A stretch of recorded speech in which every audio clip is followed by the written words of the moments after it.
Hi, இன்னைக்கு வீடியோவில் what I eat for breakfast ஒரு சிம்பிள் ஹெல்த்தியான ஒரு மூங் தால் தோசை தான் நம்ம பார்க்க போகிறோம். வாங்க வீடியோக்குள்ளே போகலாம்.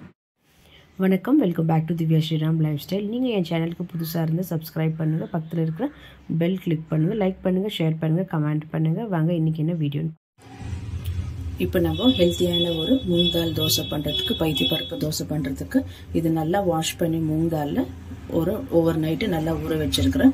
இப்போ நம்ம இது தோசைக்கு எப்படி நம்ம மாவாட்டவும் அதே மாதிரி நம்ம கிரைண்ட் பண்ணி எடுத்துக்க போகிறோம். ஸோ இது கூடவே நம்ம இன்னும் கொஞ்சம் இன்க்ரீடியன்ஸ் எல்லாம் ஆட் பண்ண போகிறோம் ஒரு ஃப்ளேவர்ஸ்க்காக. நம்ம இப்போ இது கிரைண்ட் பண்ணி மிக்சியில் ஜாரில் ஆட் பண்ணிக்கலாம். ஸோ இப்போ மிக்சி ஜாரில் போட்டாச்சு. இது கூடவே நான் இப்போ 5 பல் அளவுக்கு பூண்டு ஆட் பண்ணிக்கிறேன். நல்லா ஹெல்த்து தான், இது ஹெல்த்தியாக இருக்கும். ஒரு 2 பீஸ் இஞ்சி ஆட் பண்ணிக்கலாம். ஒரு சின்ன வெங்காயம் கட் பண்ணி இதில் ஆட் பண்ணிக்கலாம். ஒரே ஒரு பச்சை மிளகாய் ஆட் பண்ணிக்கலாம். இது கூடவே கொஞ்சம் கொத்தமல்லியும் ஆட் பண்ணிக்கலாம். நம்ம இதில் கொஞ்சம் பெருங்காயம் ஆட் பண்ணிக்கலாம். கொஞ்சமாக ஒரு 1/2 டீஸ்பூன் அளவுக்கு ஜீரா ஆட் பண்ணிக்கலாம்.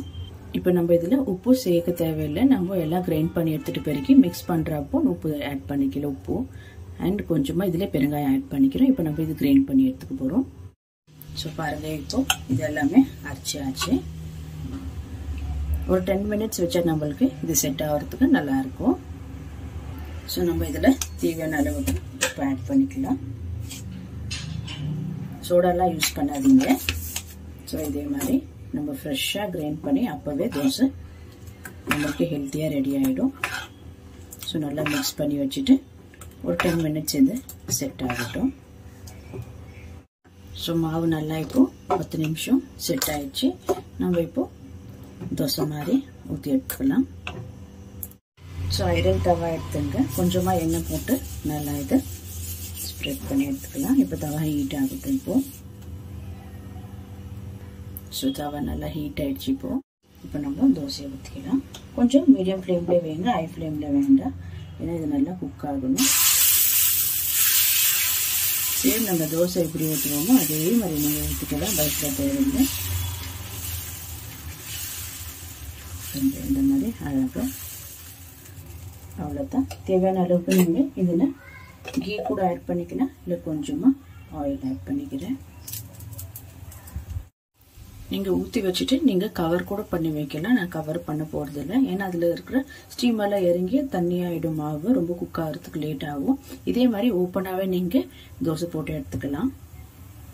ஸோ பாருங்கள், இது ஒரு பக்கம் நல்லா குக் ஆகிடுச்சு. லேசாக எடுத்து விட்டால் அதே வந்துடும் நம்மளுக்கு. இப்போ நம்ம திருப்பி போடுறதுக்கு வேணும்னா திருப்பி போட்டுக்கலாம். அவ்வளோதான்.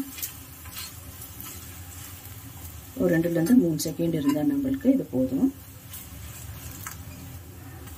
ஸோ இப்போ நம்ம இது ரெடி ஆயிடுச்சு, எடுத்துடலாம். பாருங்க, சூப்பரான ஹெல்த்தியான ஒரு மூங் தால் தோசை இப்போ ரெடி ஆயிடுச்சு.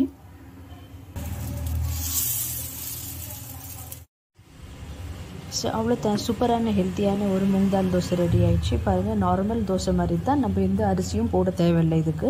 சூப்பரான இதே மாதிரி நீங்களும் பண்ணி பாருங்கள். இதுக்கு நான் சைட் டிஷ்ஷு சிம்பிளான ஒரு வேர்க்கடலை சட்னி தான் நான் பண்ணியிருக்கிறேன். நீங்கள் எந்த சட்னி வேணுமென்னா நீங்கள் பண்ணிக்கலாம், இல்லை சாம்பாரில் கூட நீங்கள் சாப்பிட்டுக்கலாம். அவ்வளோதான். உங்களுக்கு இந்த வீடியோ பிடிச்சிருந்தா லைக் பண்ணுங்கள், ஷேர் பண்ணுங்கள், கமெண்ட் பண்ணுங்கள் அண்ட் மறக்காமல் என் சேனலுக்கு சப்ஸ்கிரைப் பண்ணுங்கள். தேங்க்யூ ஃபார் வாட்சிங் திஸ் வீடியோ.